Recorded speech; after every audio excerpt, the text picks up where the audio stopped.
साथीहरु अहिले राजधानी विभागले ई-पासपोर्टको लागि जुन अनलाइन फर्म छ त्यसमा केही चेन्जेसहरु ल्याएको छ। साथै एपोइन्टमेन्ट डेट नपाउने समस्याको पनि प्रब्लम सल्भ गरिसकेको छ। सो अब चाहिँ हामीले ई-पासपोर्टको लागि एपोइन्टमेन्ट डेट पनि सजिलैसँगले प्राप्त गर्न सकिन्छ। त्यसकारण आजको यस भिडियोमा म तपाईहरुलाई घरमै बसेर अनलाइनबाट ई-पासपोर्टको लागि कसरी आवेदन दिन सकिन्छ त्यो बारेमा हजुरलाई स्टेप बाइ स्टेप सम्पूर्ण जानकारी दिन गइरहेको छु। कृपया भिडियोलाई अन्तिमसम्म हेर्नु होला। हजुरले यो भिडियो हेरिसक्नु भइसकेपछि बिना झन्झट सम्पूर्ण काम गर्न सक्नुहुनेछ। यति भन्दै अब हामी मेरो ल्यापटप स्क्रिनतिर जाउँ है त। फर्स्टमा त हजुरहरु क्रोम ब्राउजरमा आउनु पर्ने हुन्छ। यहाँ आइसक्नु भइसकेपछि ई-पासपोर्ट नेपाल भनेर टाइप गरेर सर्च गर्नु होला। साथीहरु म तपाईहरुलाई यो साइटको लिंक डिस्क्रिप्सन बक्समा पनि राख्दिने छु। हजुरहरु त्यहाँबाट पनि डाइरेक्टली आउन सक्नुहुन्छ है त। अब साथीहरु तपाईहरुले यहाँनेरि डिपार्टमेन्ट अफ पासपोर्ट नेपाल भनेर देख्न सक्नुहुन्छ। तपाईहरुले यहाँ क्लिक गर्नुपर्ने हुन्छ। क्लिक गरेर आइसक्नु भइसकेपछि यहाँनेरि तपाईहरुले एउटा सूचना देख्न सक्नुहुन्छ। सेवा सहज बनाउने सम्बन्धी राजधानी विभागको अत्यन्त जरुरी सूचना भनेर देख्न सक्नुहुन्छ। यो हजुरले पढेर यहाँनेरि क्रस गर्न सक्नुहुन्छ। त्यसैगरी यहाँनेरि अर्को पनि आउँछ, यो पनि हजुरले पढ्न सक्नुहुन्छ। पढिसकेर हजुरले यहाँनेरि क्रस गरिदिनु होला। अब साथीहरु हामीले यहाँनेरि यस्तो खालको एउटा इन्टरफेस देख्न सक्छौं। हामी यहाँनेरि तल जानुपर्ने हुन्छ। यहाँनेरि तल आइसकेपछि एप्लाई फर पासपोर्ट भनेर देख्न सक्नुहुन्छ। हामीले अब यहाँनेरि रिड मोडमा गएर क्लिक गर्नुपर्ने हुन्छ है त। साथीहरु क्लिक गरेर आइसक्नु भइसकेपछि यहाँनेरि प्री इनरोलमेन्ट फर ई-पासपोर्ट भनेर देख्न सक्नुहुन्छ। अब हामी यहाँनेरि तल जानुपर्ने हुन्छ। तल आइसकेपछि हामीले यहाँ मध्ये कुनै एक छान्नुपर्ने हुन्छ है।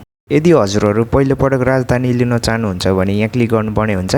र त्यसैगरी यदि तपाईको पासपोर्टको म्याच सकिएको छ र त्यसलाई रिन्यू गर्न चाहनुहुन्छ भने यहाँबाट एप्लाई गर्न सक्नुहुन्छ। यसैगरी पासपोर्ट हराएको खण्डमा यहाँबाट एप्लाई गर्न सक्नुहुन्छ र बिग्रेको अथवा ड्यामेज भएमा यहाँबाट एप्लाई गर्न सक्नुहुन्छ। अहिले चाहिँ हामीले पहिलो पटक पासपोर्ट लिन गइरहेका छौं, त्यसकारण हामीले यहाँ क्लिक गर्छौं। त्यसपछि साथीहरु यहाँनेरि हजुरले यस्तो खालको इन्टरफेस देख्न सक्नुहुन्छ। अब चाहिँ यहाँनेरि हजुरले पासपोर्टको टाइप चुज गर्नुपर्ने हुन्छ। एउटा रहेको छ 34 पेजको र अर्को रहेको छ 66 पेजको। नर्मली हामीले राख्ने भनेको चाहिँ 34 पेजकै हो, तर तपाईहरु यदि धेरै ट्राभल गर्नुहुन्छ भने तपाईहरुले 66 पेजको चुज गर्न सक्नुहुन्छ। अहिलेको लागि चाहिँ म 34 पेजकै चुज गरेर यहाँनेरि प्रोसिडमा क्लिक गर्छु। साथीहरु प्रोसिड गरिसकेपछि यहाँनेरि एउटा पपअप खुल्छ। हजुरले यहाँनेरि आई एग्रीमा क्लिक गर्नु होला। क्लिक गरिसकेपछि अब यहाँनेरि देख्न सक्नुहुन्छ बुक योर एपोइन्टमेन्ट भनेर। यहाँ चाहिँ तपाईहरुले एउटा एपोइन्टमेन्ट डेट बुक गर्नुपर्ने हुन्छ। त्यसको लागि यहाँनेरि एपोइन्टमेन्ट कन्ट्री चुज गर्नु होला। यो चाहिँ हजुरले अटोमेटिक पाउनुहुन्छ नेपाल भनेर। त्यसपछि यतापटि एपोइन्टमेन्ट प्रोभिन्स भनेर देख्न सक्नुहुन्छ। यहाँनेरि चाहिँ हजुरले कुन प्रोभिन्सको अफिसबाट पासपोर्ट लिन लाग्नु हुँदैछ त्यही प्रोभिन्स चाहिँ यहाँ चुज गर्नु होला। साथीहरु यहाँनेरि एउटा कुरा चाहिँ ध्यान दिनु होला। यदि हजुरले आफ्नै जिल्लाको कार्यालयबाट पासपोर्ट लिन चाहनुहुन्छ भने 15 दिनदेखि 20 दिन भित्रमा पाउन सक्नुहुन्छ। तर यदि तपाईले काठमाडौँको राजधानी विभाग चुज गर्नुभयो भने 3 दिन भित्रमै पाउन सक्नुहुन्छ। सो हजुरले काठमाडौँबाट लिन चाहनुहुन्छ भने यहाँनेरि बागमती राख्नुपर्ने हुन्छ प्रोभिन्समा। त्यसपछि यहाँनेरि एपोइन्टमेन्ट डिस्ट्रिक्टमा काठमाडौँ चुज गर्नुपर्ने हुन्छ र यतापटि रहेको छ एपोइन्टमेन्ट लोकेसन। यहाँनेरि चाहिँ तपाईहरुले डिपार्टमेन्ट अफ पासपोर्ट चुज गर्नुपर्ने हुन्छ। साथीहरु यति गर्नु भइसकेपछि अब तपाईहरुले यहाँनेरि अपोइन्टमेन्ट डेट चुज गर्नुपर्ने हुन्छ। म यहाँनेरि 23 जुनको चुज गर्छु। साथीहरु यदि हजुरहरुको डेट सेलेक्ट भएन भने चाहिँ कोटा फुल भएको रहेछ भनेर बुझ्न सक्नुहुन्छ है। डेट चुज गरिसकेपछि यहाँनेरि टाइम पनि देखाउँछ। यो टाइम एउटा चुज गर्नुपर्ने हुन्छ हामीले। साथीहरु यो टाइममा चाहिँ हामी अफिस भिजिट गर्नुपर्ने हुन्छ है त।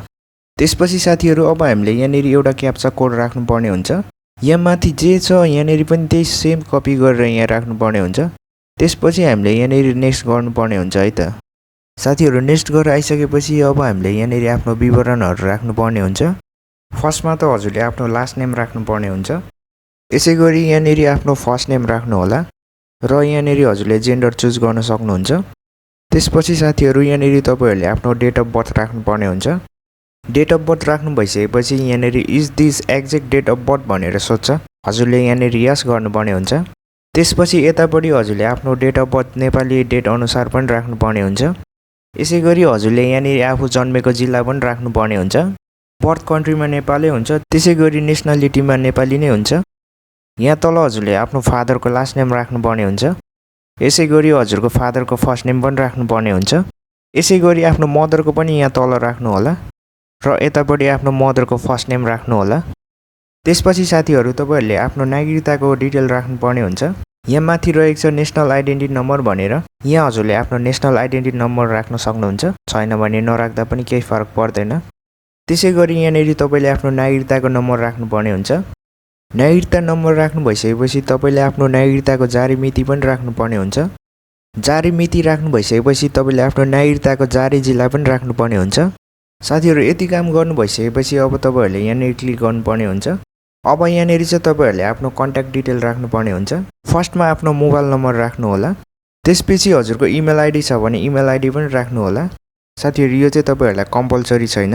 हजुरहरुले देख्न सक्नुहुन्छ यस्तो रातो जहाँ लागेको छ नि त्यो चाहिँ कम्पल्सरी भर्नु होला। अरु चाहिँ त्यति कम्पल्सरी छैन है।